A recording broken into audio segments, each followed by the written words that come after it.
ఇష్టం వచ్చినట్టు తిట్టేసి ఇష్టం వచ్చినట్టు బూతులు తిట్టేస్తే నాయకుల్ని రౌడీల్ని పెంచి పోషిస్తే చిన్నపిల్లలకు కూడా అది ఆలవాలం అయిపోయింది.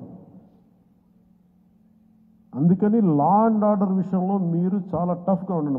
మన ఎమ్మెల్యేలందరికీ చెప్తా ఉంటాను, మన ఎంపీలందరికీ చెప్తున్నాను. చాలా చాలా బలంగా ఉండండి, అన్కాంప్రమైజింగ్ ఉండండి లా అండ్ ఆర్డర్ సంబంధించి. అలాగే విద్యా వ్యవస్థలో కూడా మన నెక్స్ట్ మీటింగ్లో ఎప్పుడు కూర్చున్నప్పుడు దీనికి సమాజం కూడా మారాలి, కొంత బాధ్యత తీసుకోవాలి. ఈ సినిమాలు చూసో లేదంటే సామాజిక మాధ్యమాలకు ప్రతి ఒక్కరూ కూడా మన కుటుంబాల పట్ల మనం బాధ్యత తీసుకోవాలి.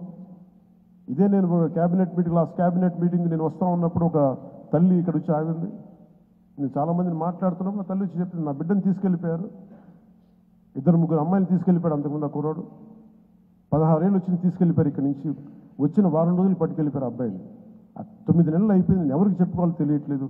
కంప్లైంట్ ఇచ్చాం మాచవరంలో. అంటే మన కేకే గారిని పంపించి వెంటనే కన్సర్న్ పోలీసు అధికారితో మాట్లాడితే 9 నెలల్లో సాధించలేనిది 9 రోజుల్లో తీసుకురాగలరు.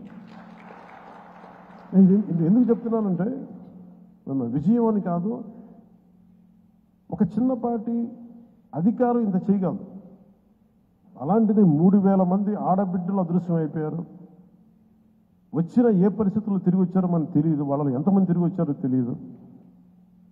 అందుకని ముఖ్యంగా ఆడబిడ్డలకు సంబంధించి మటుకు చాలా చాలా బలమైన మనకి ఈ లా అండ్ ఆర్డర్ సిచ్యువేషన్ చాలా బలంగా ఉండాలి.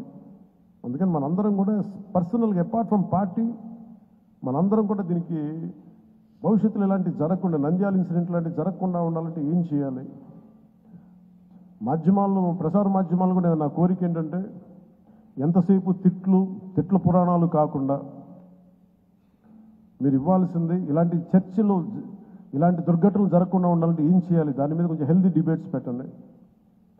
మనోహర్ గారు సివిల్ సప్లైస్ ఎంత బలంగా పనిచేసిన మనోహర్ గారు మీకు మనస్ఫూర్తిగా మా అభినందనలు తెలియజేస్తాను.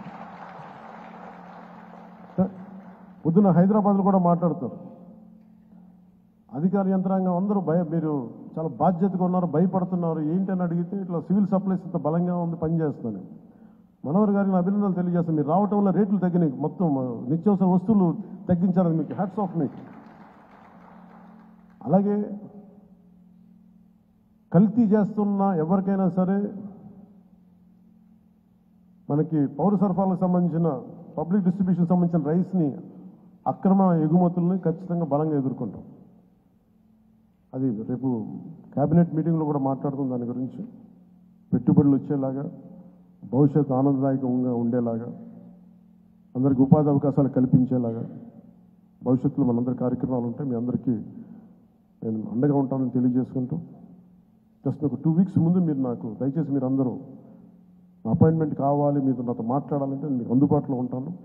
నాతో పాటు కాకుండా మన నాయకులు కూడా ఇక్కడే వారానికి ఒక్కొక్క ఎమ్మెల్యేని ఇక్కడే ఉండమని చెప్పాను. దాదాపు నెలలో 30 రోజులుంటే మనకున్న 23 మంది ఎమ్మెల్యేలు కానీ 2 ఎంపీలు కానీ 23 మంది నాతో సహా రోజుకి ఒకళ్ళని చొప్పున ఇక్కడ ప్రత్యేకించి మీకు అందుబాటులో ఉంటాం.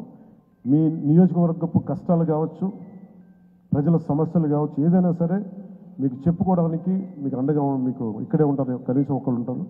ఈ సందర్భంగా మీ అందరికీ ప్రతి నియోజకవర్గాన్ని, ప్రతి ఎమ్మెల్యే గారికి కానీ, ప్రతి ఎంపీకి, ప్రతి ఒక్కరు కూడా కేంద్ర కార్యాలయంలో ఒక రోజు మీరు గడపాలి, ప్రజలకు అందుబాటులో ఉండాలని నేను ఈ సందర్భంగా కోరుకుంటాను. మీ అందరికీ ధన్యవాదాలు తెలియజేసుకుంటూ సెలవు తీసుకున్నాను. జై జనసేన.